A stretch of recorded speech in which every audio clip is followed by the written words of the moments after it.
Yeah, all right. We'll get a little bit more from their head coach. Clay Helton joins us on the phone right now. Coach, appreciate you stopping by with us and giving us a couple minutes. Huge day, obviously, for your program. Want to get your assessment, though. There's been so much made this offseason about different storylines. In your mind, what's the story of USC football this offseason as we get prepared for spring ball? Well, I think everybody's talking, one, about the change of system offensively, bringing first Cliff and then Graham in to be, going in and seeing our personnel, both quarterback, wide receiver-wise, skill-wise as a whole, tight ends and running backs, really felt, and even calling the last 4 games, like we can be really special throwing the ball around. And to be able to get Graham here, who, developed one of the top 10 quarterbacks in the country, and Mason Fine, and watch him not only develop an elite passing game, but rush the ball for 2,000 yards.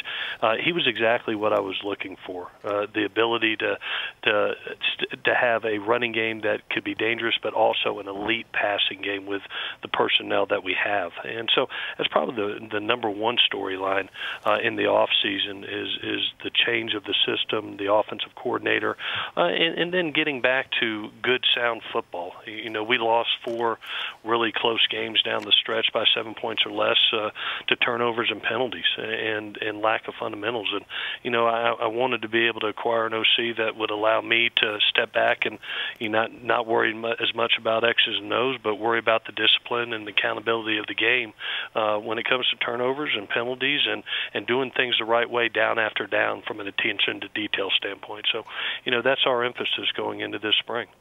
Coach, I know a lot of times coaches talk about not just trying to fit square pegs into circular holes and playing to the strengths of their personnel, and to do it at a place like SC that has this tradition of, 3 yards in a cloud of dust, to change over to this air raid system, flicking the ball all around the yard. I got to give it up. That's a lot of courage to do something like that. What went into that decision, and when did you finally make that final call, like this is something we got to do to take the next step? Well, I really felt it in the last football game when we played against Notre Dame, and you're sitting there, and all of a sudden you look up and you have about 260 yards passing in the first half, and our kid's sitting there, and he's about 29 to 36, and I'm like, wow, we have the quarterbacks and the skill to be able to throw the ball, and you look at, both college and the NFL right now, and you look at the teams that are playing in playoffs, winning championships, there's guys that can execute in the passing game, and we have the personnel to be able to do that right now. And so it was a call that I felt was right for us. It does, take a leap of faith to be able to do it, but it's something that I believe we can be the best in the world. I've always had that interest in, wow, if you took that system with these players, what would it be? And we're going to find out. Coach, cannot wait to get there and call the spring game. And I wish Kyle Ford was there and was healthy to go, but you add him to the system and the skill guys you just referenced. What do you think about him? Because to me, he's one of the best at tracking the ball I've seen over the last few years. Well, he reminds me, there was a guy on campus today, actually in my office, Juju Smith-Schuster, and I've told Kyle for the last year that he just reminds me of Juju so much from a physicality standpoint, his catch radius, his ability to play kind of above the rim and outfight the defender for the ball. You look at the 3 guys that we acquired, not only in Kyle, but Drake London and Munir McClain, that's what they are. They're very physical receivers that know how to put their body between the defender and the ball. And to acquire a Kyle Ford is a special thing.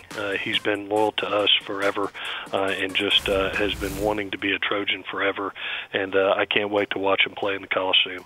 Coach, got to bring up the secondary. You have so many players that come at that position group, clearly a position of need. But Jalen Watson, JC, talked to Coach Mushagan earlier. He just raves about this guy's ability. And then Kaluna Makula. I hope I don't butcher it too bad, out of Punahou, but going to get him late. These weren't guys that were the 5-star guys that might light up a message board, but I think they're going to light up your secondary. How'd you get them? What do you think of them? Well, I tell you, what we had, Yogi, is we looked up, we lost 7 young men off last year's roster at DB, and we have another senior in Dominic Davis. So that's 8 guys in less than a year's time. And so we really felt the need to go acquire, some unique talent, not only from the West Coast, but from across the country. Kids that were long, athletic, and know how to play the ball. A lot of two-way players in this group, too. But to acquire a Jaden Williams and a Jalen Watson, a Donna Sote, Kaolana Makula, and Dorian Heward just today, along with a Trey Davis, a Max Williams, and a Britton Allen, we solved not only an immediate need for next season, but this is the future of Trojan football. And I'm so proud of these guys, especially our staff. The way they evaluated these players, they didn't get caught up in stars. Some of these guys are four stars and are highly recruited, but we really dove into guys that we knew could have a physical and mental maturity to be able to help us next year, and really believe we hit a home run at the safety and corner positions. Coach, I couldn't co-sign any more on that, and even on the defensive front. I think, to me, what I loved watching was Drake Jackson, who just seems like a freak when you watch him play, and then Nick Figueroa, who's the JC transfer. I think both of the guys impact you right off the bat, but 2 totally differently dramatic stories. What do you like about those 2? Well, one, they're on campus right now. Both of them. That's what I love the most. Drake Jackson's already gone from about 256 to 276 in just a 5-week period of time. He looks like a 24-year-old man already. And then Nick Figueroa just has a really maturity about him. Obviously, have been in college for 2 years already. A physical maturity, a mental maturity that can help us next year. You added Dejon Benton, who I think is going to be a rising star that not a lot of people know, but he reminds me of so much of a young man that was here when I first got here, Jarrell Casey, and maybe an Antoine Woods, just a quick twitch individual that's hard to block. We wanted to bolster our defense front, and those 3 kids that are mentioned, we couldn't be more happy with. Geez, Clay, we were just watching some video of Jackson on the, oh my Lord, one-man wrecking crew out there. So it's going to be, monster is probably the best adjective to use to describe him on the football field. Going to be great to see him playing on Pac-12 fields this upcoming season. Coach, appreciate you stopping by with us. Congrats on the class and looking forward to seeing the product this year. Thank you, guys. Take care.